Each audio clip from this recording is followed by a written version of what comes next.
Hello friends, सुयल academy में आपका स्वागत है। दोस्तों, जिन लोगों ने वर्दी पहनने का सपना देखा है उन लोगों के लिए बहुत ही अच्छा अवसर आया है कि अच्छी सी एग्ज़ाम की तैयारी करें, अपने हौसलों को उड़ान और दोस्तों उसके साथ साथ अपने सपनों को साकार करें। दोस्तों, जैसा कि आप सबको पता है, मैं बात कर रहा हूं यूपी में आए हुए यूपी के 60,244 पदों पर जो सीधी भर्ती प्रक्रिया हो रही है उसकी। दोस्तों, आप सबको पता है कि 27 दिसंबर से दोस्तों फॉर्म उसके फिल होना स्टार्ट हो रहे हैं। तो दोस्तों, जिन लोगों ने वर्दी पहनने का सपना देखा है उन लोगों के लिए बहुत ही अच्छा और सुनहरा अवसर आया है कि वो लोग फॉर्म फिल करें, अपने एग्ज़ाम की तैयारी स्टार्ट कर दें। दोस्तों, इसमें क्या होगा, आपको समय कम मिलेगा और आपको तैयारी ज़्यादा करनी होगी। आपको एग्ज़ाम के साथ साथ दोस्तों, यानी रिटर्न एग्ज़ाम के साथ साथ फिजिकल की भी तैयारी करनी होगी। दोस्तों, आज की इस वीडियो में हम लोग बात करेंगे कि जो नोटिफिकेशन आया है उस नोटिफिकेशन में किन किन बातों को बताया गया है। तो दोस्तों, सबसे पहले हम लोग उस नोटिफिकेशन के बारे में बात करेंगे। उसके बाद हम उसमें देखेंगे कितने पद हैं, मेल फीमेल के कितने पद हैं, योग्यता क्या है, एज का दोस्तों क्या मामला है, और दोस्तों साथ साथ हम लोग जानेंगे उसमें कौन कौन सा सिलेबस दिया गया है। तो दोस्तों, जिन लोगों ने अभी तक हमारे चैनल सुयल एकेडमी को सब्सक्राइब नहीं किया दोस्तों, तो जरूर सब्सक्राइब कर लें, बेल आइकन को प्रेस कर लें, जिससे हमारी वीडियो की नोटिफिकेशन आपको सबसे पहले पहुँचे। और दोस्तों, वीडियो को लाइक और अपने दोस्तों में शेयर करना बिल्कुल ना भूलें। तो दोस्तों, शुरू करते हैं आज की इस वीडियो को। तो दोस्तों, यहाँ से देखते हैं सूचना विज्ञप्ति संख्या यहाँ पर दी हुई है।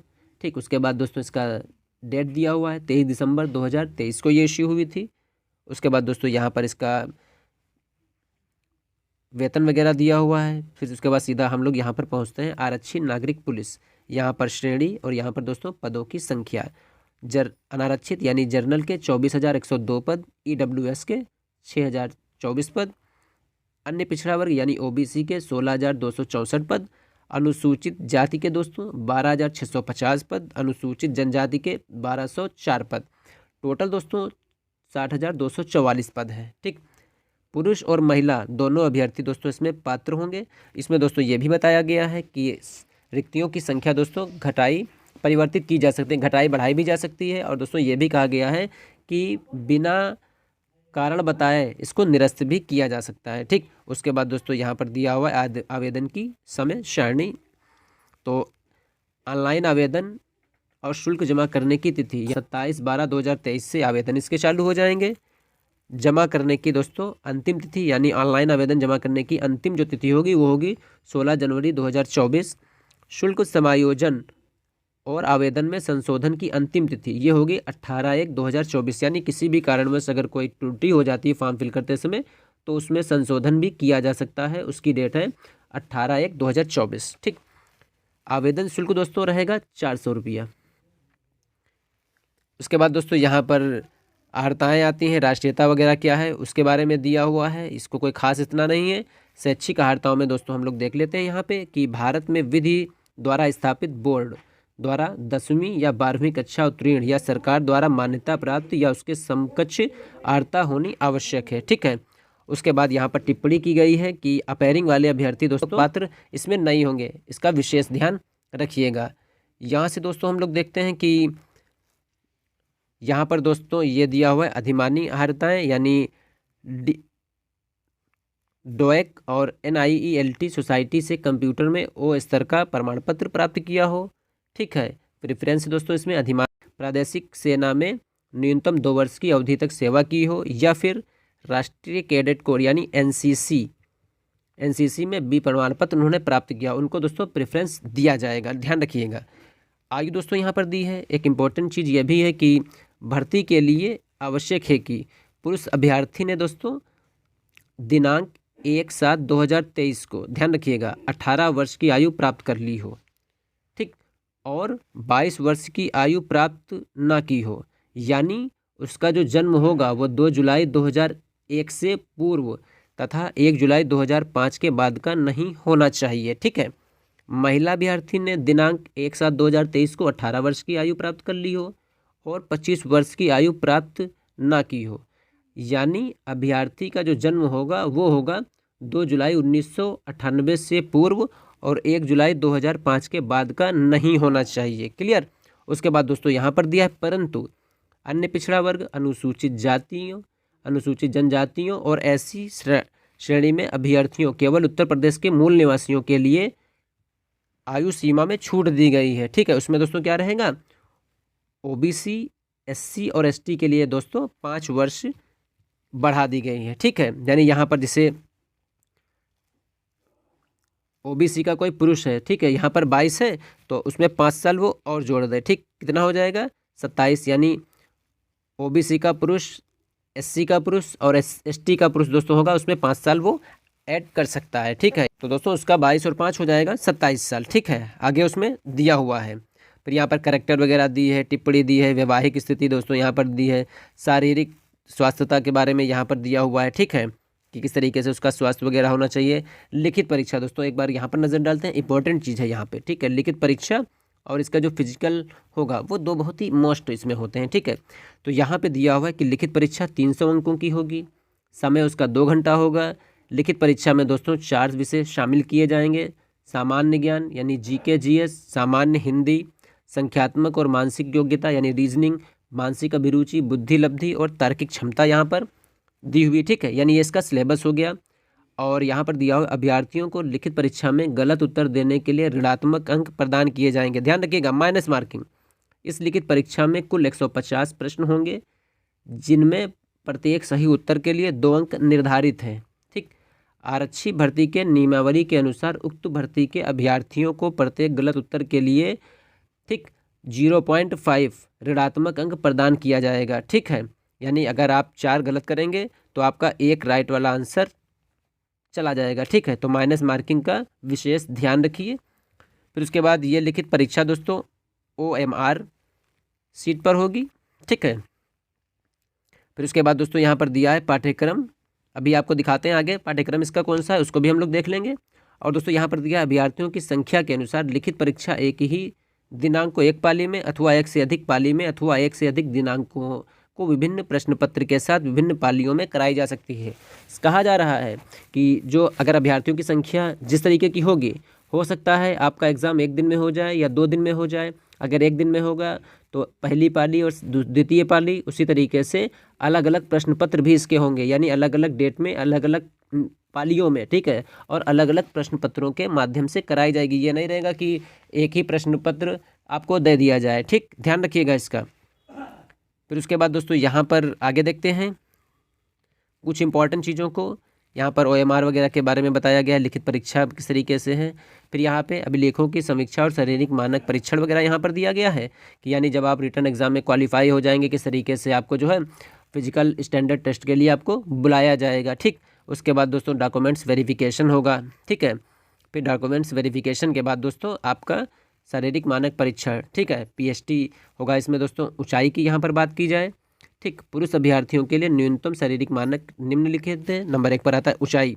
सामान्य, अन्य पिछड़े वर्ग और अनुसूचित जातियों के पुरुष अभ्यर्थियों के लिए दोस्तों न्यूनतम ऊंचाई 168 सेंटीमीटर। ठीक, उसके बाद दोस्तों यहाँ पर दिया हुआ है अनुसूचित जनजाति के पुरुष के लिए दोस्तों ऊंचाई उसकी होगी 160 सेंटीमीटर। क्लियर, सीना उसका कितना होना चाहिए। सामान्य, OBC और SC के अभ्यर्थियों के लिए न्यूनतम सीने की माप जो होगी वो 79 सेंटीमीटर बिना फुलाए और कम से कम 84 सेंटीमीटर फुलाने पर।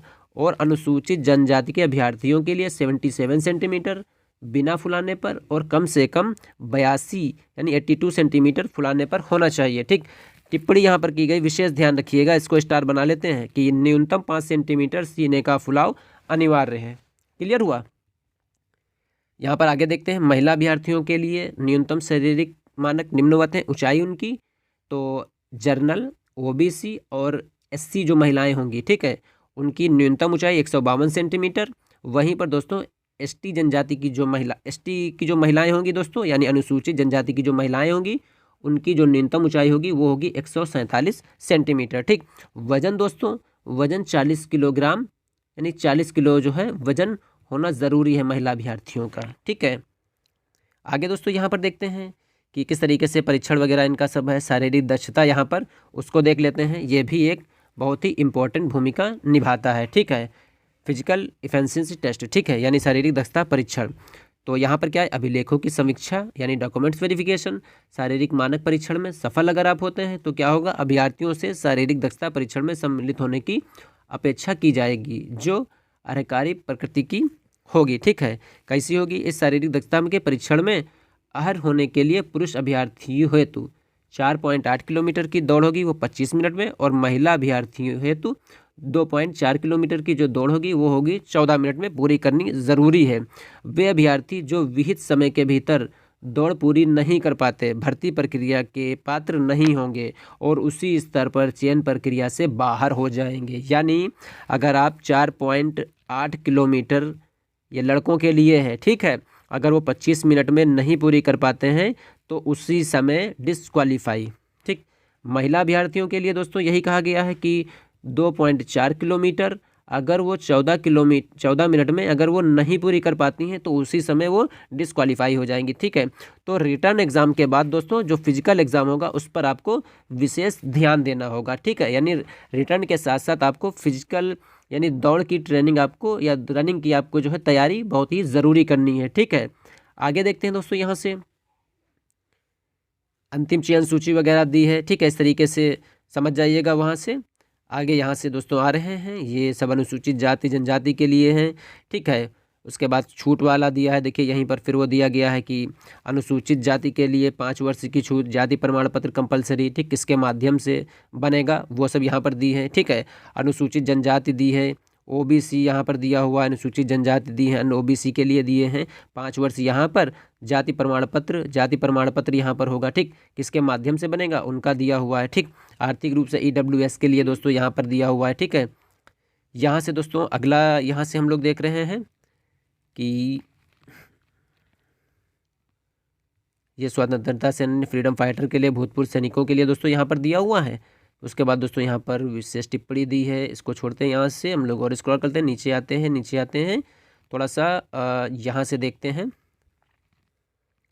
फिर उसके बाद दोस्तों ऑनलाइन का यहाँ पर भुगतान किस तरीके से करना है कि आवेदन पत्र में भरे गए विवरण सही हैं, अभ्यर्थी ये सुनिश्चित करने के बाद स्क्रीन पर उपलब्ध अनुदेशों के अनुसार स्क्रीन पर मांगी जा रही जानकारी हेतु डेटा सबमिट करें और डेबिट कार्ड या क्रेडिट कार्ड या इंटरनेट बैंकिंग या यूपीआई का उपयोग करके आवेदन शुल्क का भुगतान करें। ऑनलाइन व्यय अगर कोई है तो अभ्यर्थी द्वारा वहन किया जाएगा। ठीक है, उसके बाद दोस्तों यहाँ पर ऑनलाइन शुल्क के सफलतापूर्वक जमा होने पर अभ्यर्थी का आवेदन प्रिंट करते ही सबमिट हो जाएगा। यदि अभ्यर्थी अंतिम रूप से सबमिट नहीं करता तो अंतिम तिथि को आवेदन पूर्ण रूप से दोस्तों खुद सबमिट हो जाएगा। ठीक है, यहाँ पे शुल्क वगैरह है कि किसी भी दशा में शुल्क की दोस्तों कोई वापसी नहीं होगी।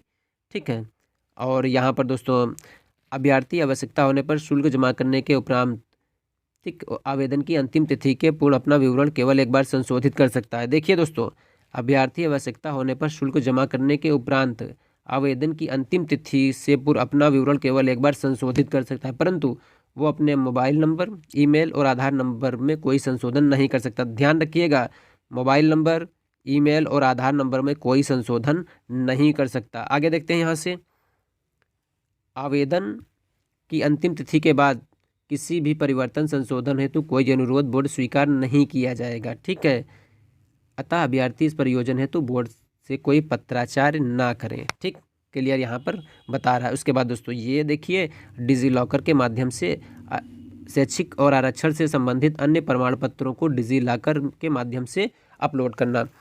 अभ्यर्थियों से अपेक्षा की जाती है कि वे अपने आवेदन पत्र के साथ संलग्न किए गए शैक्षिक, आरक्षण संबंधी, आयु में छूट संबंधी तथा अन्य सभी प्रमाण पत्र जो कि डिजी लॉकर पर उपलब्ध हों उन्हें डिजी लॉकर के माध्यम से ही अपलोड करें।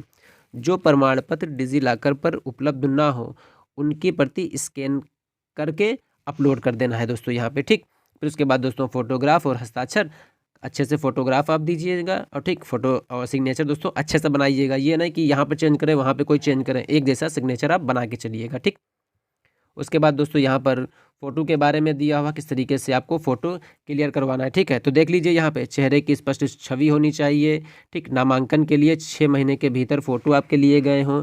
पीछे का जो बैकग्राउंड होगा वो आप सफ़ेद या हल्के ग्रे की सादी पृष्ठभूमि आवश्यक है, तो आप बैकग्राउंड जो रहेगा वो सफ़ेद करवाइएगा। ठीक, बाकी ये देखिए यहाँ पर अच्छी नज़र हो, ये है वो सब दिया हुआ है। ठीक, चेहरे के दोनों किनारों पर कान साफ दिखते हों, कैमरे पर सीधी नज़र हो। ठीक है, उसके बाद फ़ोटो कॉपी जो आप फ़ोटो में जो है मफलर वगैरह नहीं आपको धारण करना है, ये सब चीज़ें यहाँ पर दी हुई हैं। उसके बाद आगे यहाँ पर दोस्तों हम लोग देखते हैं जो महत्वपूर्ण चीज़ें हैं, भर्ती से संबंधित महत्वपूर्ण निर्देश यहाँ पर दिए हुए हैं, इनको ये सब दिए हैं। उसके बाद दोस्तों हम लोग आते हैं यहाँ से लिखित परीक्षा का दोस्तों जो पाठ्यक्रम होगा उस पर एक नज़र हम लोग डालते हैं कि यहाँ पर सामान्य ज्ञान, उसके बाद दोस्तों सामान्य हिंदी, सामान्य ज्ञान में दोस्तों इतने टॉपिक आपको पढ़ने हैं यहाँ से।